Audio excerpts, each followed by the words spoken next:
Taste the Daily. Ramanathapuram மாவட்டம் வழுதூரில் திமுக நிர்வாகி வீட்டின் மீது இரண்டாவது முறையாக பெட்ரோல் குண்டு வீசப்பட்ட சம்பவத்தால் பரபரப்பு ஏற்பட்டது. கோவில் திருவிழாவின் போது வரவு செலவு கணக்கு தொடர்பாக ஏற்பட்ட பிரச்சனையால் திமுக நிர்வாகி கௌதம் என்பவரது வீட்டின் மீது ஏற்கனவே பெட்ரோல் குண்டு வீசப்பட்டது. இதுகுறித்து ஏற்கனவே போலீசில் புகார் அளிக்கப்பட்ட நிலையில் மீண்டும் பெட்ரோல் குண்டு வீசப்பட்டுள்ளது.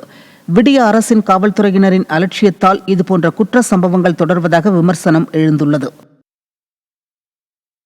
சென்னை மணலி அருகே மேயரின் வருகையை ஒட்டி சாலையோர கடைகளை அதிகாரிகள் அகற்றி அராஜகத்தில் ஈடுபட்டதாக வியாபாரிகள் வேதனை தெரிவித்தனர். மேயர் பிரியா வருகையை ஒட்டி மாத்தூரில் எவ்வித முன்னறிவிப்பும் இன்றி விடிய அரசின் மாநகராட்சி அதிகாரிகள் சாலையோர கடைகளை சூறையாடியதாக அவர்கள் குற்றம் சாட்டினர். சென்னை மாநகராட்சி அதிகாரிகளின் அடாவடியால் தங்களின் வாழ்வாதாரம் முழுமையாக பாதிக்கப்பட்டுள்ளதாக வியாபாரிகள் வேதனை தெரிவித்தனர். எங்கள் எதுக்கு எடுத்தாங்கன்னு தெரியல. மேயர் வந்தாங்க இன்னைக்கு, அதனால் கடையெல்லாம் எடுத்து உள்ளே தள்ளி விட்டாங்க. உள்ளே தள்ளி விட்டு கடையெல்லாம் எடுத்து வந்து எல்லாமே உடஞ்சி போச்சு. உடஞ்சதுக்கே நாங்கள் மேயர் போய் கேட்டோம். கேட்டதுக்கு அவங்க எல்லா கடையும் ரெடி பண்ணி தரோம் அப்படின்னு சொன்னாங்க. ரெடி பண்ணி கொடுப்பாங்களா எப்படின்னு தெரியல. எங்களுக்கு தகவல் கொடுக்காம தூக்கி வாரி போட்டாக்கா. எங்களுக்கு வேறு எந்த ஒரு இது இல்லை. அவங்க சொல்லியிருந்தா கூட அதை எடுத்து ஓரமாக வச்சுருப்போம். சொல்லாமே வாரி போட்டாங்க. குமரி மாவட்டம் கொல்லங்கோட்டில் காலாவதியான சாக்லேட் சாப்பிட்ட 7 மாணவ மாணவிகளுக்கு உடல்நலக் குறைவு ஏற்பட்டது. பாத்திமாபுரத்தில் உள்ள அரசு உதவி பெறும் தனியார் உயர்நிலைப் பள்ளி மாணவி ஒருவர் கடையில் சாக்லேட் வாங்கி சக மாணவர்களுக்கு வழங்கியுள்ளார். அதை சாப்பிட்ட 7 பேரும் வாந்தி எடுத்து மயக்கமடைந்த நிலையில் பாதிக்கப்பட்டவர்கள் மருத்துவமனையில் அனுமதிக்கப்பட்டனர். புகாரின் பேரில் காலாவதியான சாக்லேட் விற்ற கடை உரிமையாளருக்கு 5000 ரூபாய் அபராதம் விதிக்கப்பட்டது.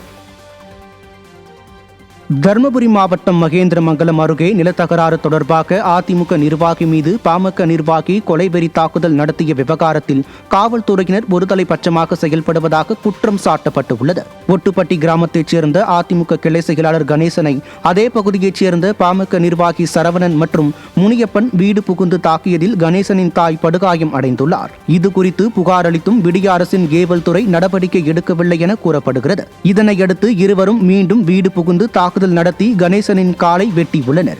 பாதிக்கப்பட்டவர்களுடன் இருக்க வேண்டிய ஸ்டாலின் அரசின் கேவல்துறை குற்றவாளிகள் பக்கமே இருப்பது மீண்டும் மீண்டும் தொடர்கதையாகி வருவதாக மக்கள் குற்றம் சாட்டுகின்றனர்.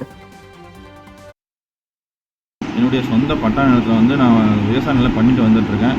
இதில் பக்கத்து வீட்டுக்காரர் சரவணன் என்றவர் பிஎம்கே கட்சி சேர்ந்தவர். அவர் அடியாட்களை கொண்டு என் நிலத்தை அபகரிக்கிறதுக்கு கொலை முயற்சி பண்ணுறதுக்கு பண்ணிகிட்ருக்காரு. இதனால் நாங்கள் ஜிஎஸ்டியில் அட்மிட் ஆகியிருக்கோம். இதனால் அடிபட்டிருக்கோம். எங்களால் வெட்டுக்குத்து ஆயிருக்கு.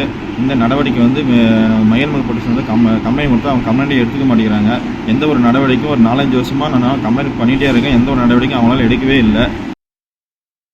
வேலூர் மாவட்டம் குடியாத்தம் அருகே சித்தூர் கேட் பகுதியில் புதிதாக கட்டப்பட்ட பயணியர் நிழற்குடையின் மேற்கூரை பூச்சு 2வது முறையாக பெயர்ந்து விழுந்தது. வேலூர் நாடாளுமன்ற தொகுதி மேம்பாட்டு நிதியில் இருந்து 11 லட்சம் ரூபாய் மதிப்பீட்டில் கட்டப்பட்ட நிழற்குடையின் மேற்கூரை பூச்சு எம்பி கதிர் ஆனந்த் திறந்து வைத்த 2 நாளில் சேதமடைந்த நிலையில் தற்போது மீண்டும் சேதமடைந்துள்ளது. Commission, collection, corruption model Stalin அரசு மக்கள் உயிரில் விளையாடுவதாக மக்கள் குற்றம் சாட்டுகின்றனர்.